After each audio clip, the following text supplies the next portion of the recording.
Christopher Hitchens' death from cancer at the age of 62 has ended his reign as perhaps the most articulate and contrarian intellectual of his generation.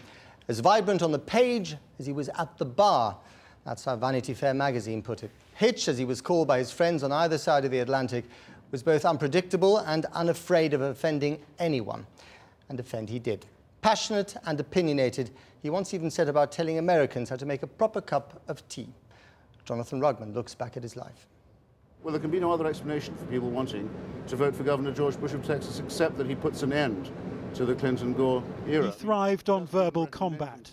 He was a doyen of the left and then the right, though taking a stand against abusers of power was his one constant. I suppose we have to congratulate you on being absolutely 100% consistent in your support for unmentionable thugs and criminals. Christopher Hitchens argued about everything, and everything he did was to excess. Christopher lived, as he wrote, to maximum effect. He always had more, I think, of everything. He had more conversation. He had the most extraordinary full prose style. He could consume more cigarettes and wine and whiskey than anybody else. He could remember more lines of English poetry than anyone I've ever known. But it was the printed word which made his name. There were 17 books in all, and he loved making enemies in them. He wanted US Secretary of State Henry Kissinger to be tried for America's bombing of Cambodia. I did not have sexual relations with that woman. His book on the Clinton years was called No One Left to Lie To. He called Mother Teresa a lying, thieving Albanian dwarf, but that was just a dress rehearsal for his attack towards the end of his life on God himself. Once you assume a creator and a plan, it makes us objects in a cruel experiment whereby we are created sick and commanded to be well. I'll repeat that. Created sick and then ordered to be well.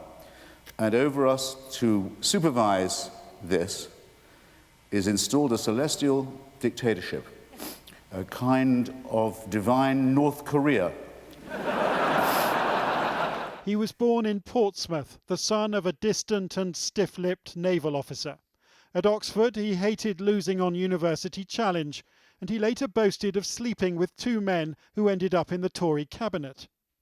His literary set included James Fenton and, on the right, Martin Amis. But in the 1980s, the man they called Hitch turned his back on Britain for America. His creeping alcoholism meant he often looked as if he'd had a very long night before, but he could be funny about that too. On the whole, he said, observe the same rule about gin martinis that you would in judging female breasts. 1 is far too few, and 3 is 1 too many. Do try to eat the olives, they can be nutritious. He once described George Bush as abnormally unintelligent, but he'd witnessed the suffering of Iraq's Kurds, which made the Bush-Blair plot to topple Saddam Hussein seem irresistible. Either you are with us, or you are with the terrorists.